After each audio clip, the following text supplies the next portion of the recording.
Here to keep us safe over the holidays. Diane O'Brien is a registered nurse in the emergency room at Raritan Bay Medical Center. Diane, thanks for coming on the show. This is kind of a crazy topic this time of year, but really keeping families safe over the holidays. I guess what are the first things for individuals, let's say grandmas and grandpas who are visiting family, eating a lot of food, what are some of the major things that you guys see in the emergency room? Major things with the elder population is cardiac. Most elder people will tinker and eat anything that you're serving. However, they are very high. Most of our delicious foods around the Christmas time is very salty, very sweet, and our elderly population are very heavily laden with cardiac issues, CHF, and diabetes. So it's not necessarily that extra piece of pie is causing the heart attack. It's just something that leads them, pushes them just over the edge, or Correct. raises their blood pressure enough so that they have an event. Cardiac is usually with the salt and fried foods, the fat content. Okay. A lot of butter goods in your sweets, in your cakes, and salt in your hams, turkeys, and all the seasonings that you put on them. And they tend to like to eat that stuff. Absolutely, no, absolutely. So what are signs and symptoms that they should be aware of, the family should be aware of? Signs and symptoms of CHF would be gaining more than 2 pounds in a day. Very, very bad. CHF is cardiac heart failure.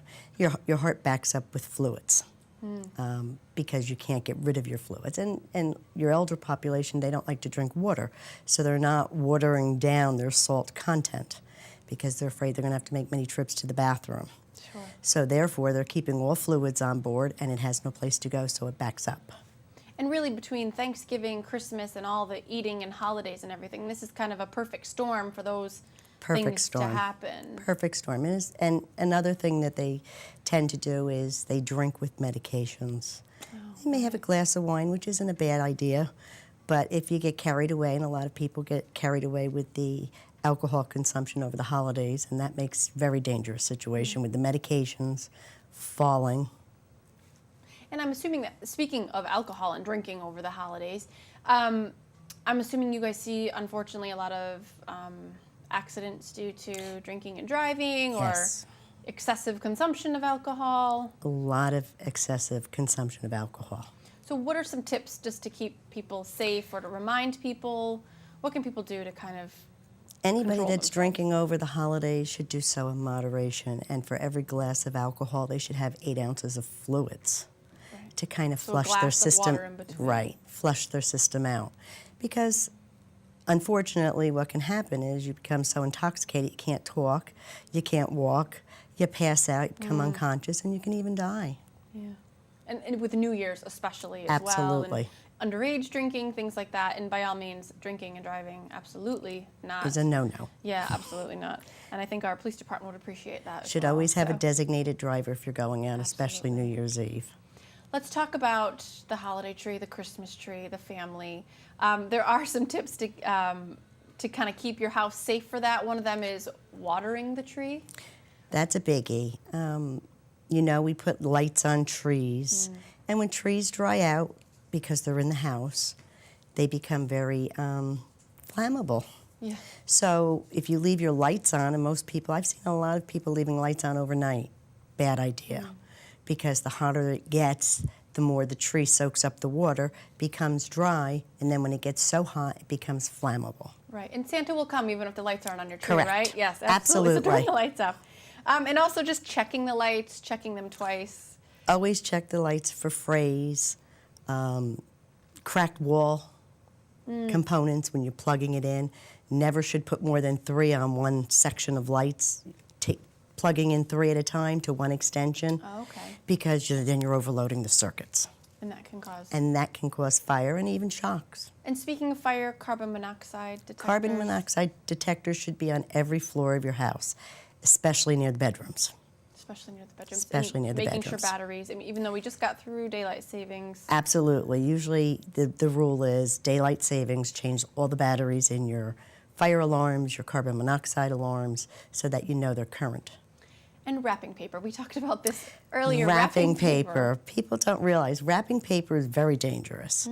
Wrapping paper, especially if you have a fireplace, people tend to throw it into the fireplace. Well, what can happen is when it's cracking and popping, the paper's so light it can just pop out into your floor. If you're not standing there to see it, now you're going to start a fire. If your tree happens to be close to it and it's dry, it's even going to be a bigger fire and a faster fire.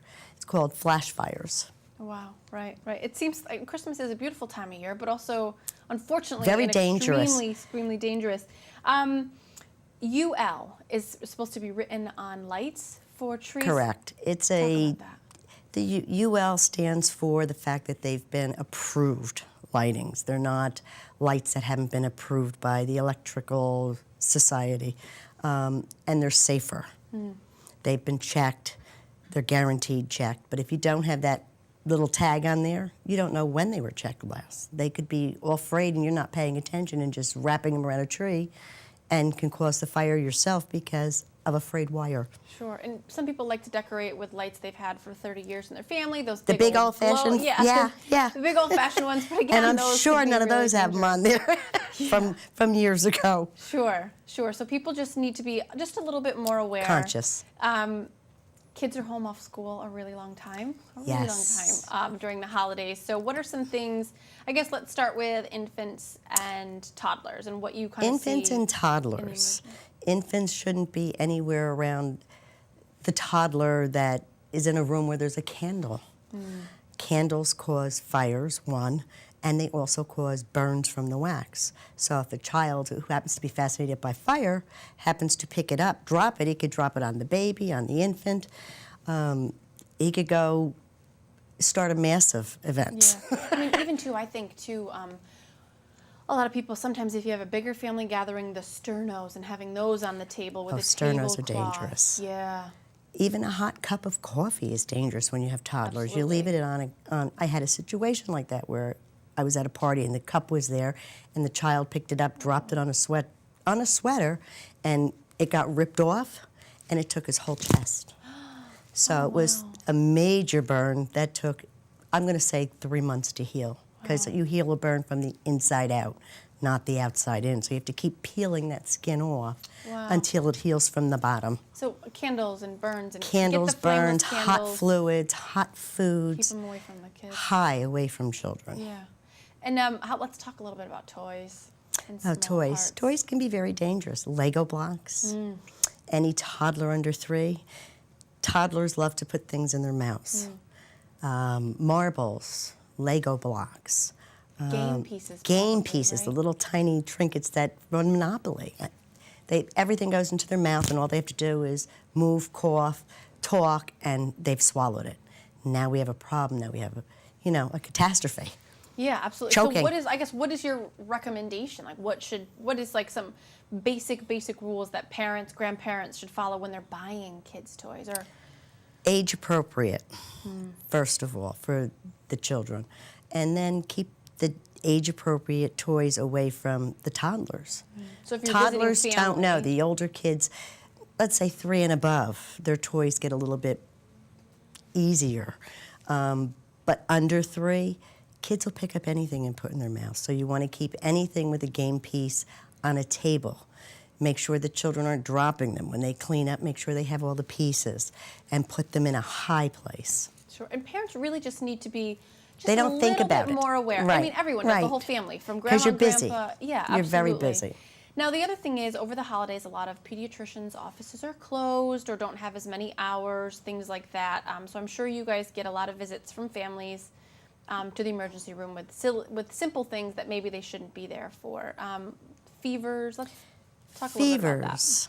Fevers, there's not much you can do for a fever except medicate and hydrate. If you have a fussy child, then you know obviously there's something else going on. Any infant 3 months or under with a temp of 100.3 rectally should automatically be brought in for eval.